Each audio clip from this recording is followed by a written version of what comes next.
Les coupes et le perçage du carrelage peuvent être réalisés à la main. Le nombre d'outils et d'accessoires est limité. Il vous faut bien sûr un réglet et un stylo écrivant sur la céramique. Vous utiliserez surtout une pointe à tracer, une pince à carrelage, une pince à grignoter, un coupe-carreau à chariot ou carrelette, une grille à poncer et une scie à fil vilebrequin. Entaillez l'émail du carreau avec une pointe à tracer pour céramique. Guidez-vous pour cela sur un réglet métallique. Appuyez fortement pour bien entamer l'émail.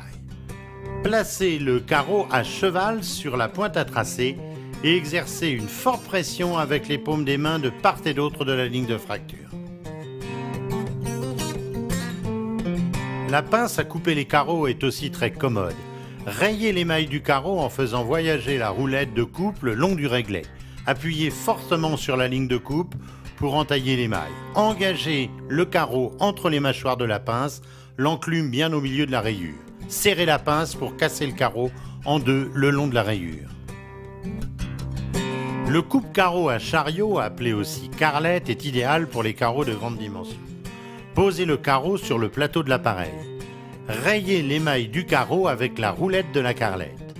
Faites aller et venir le chariot plusieurs fois de façon à bien rayer le carreau.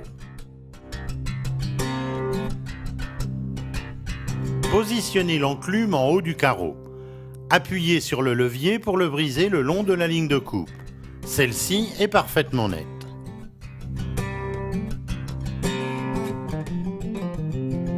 Des découpes peuvent être réalisées avec différentes pinces à grignoter. Tracez la découpe à réaliser avec un stylo écrivant sur l'émail.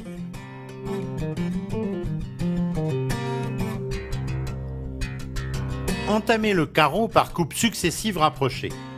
Ne cherchez pas à couper d'un coup la partie à éliminer, il vaut mieux vous y reprendre en plusieurs fois.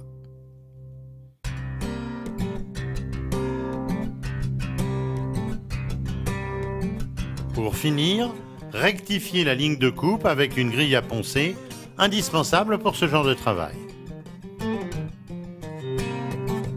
La scie vilebrequin à fil permet de réaliser des coupes et des découpes courbes. On a ici une découpe à réaliser pour le passage d'un tuyau d'évacuation en PVC. Faites aller et venir la scie régulièrement sur toute la longueur du fil. Suivez avec précision le tracé en veillant à ne pas exercer une trop forte pression sur la scie.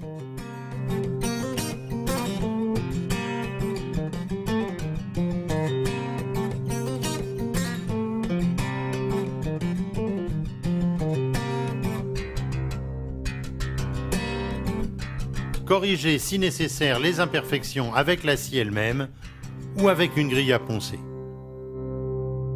Contrôlez que le tube passe bien dans la découpe réalisée.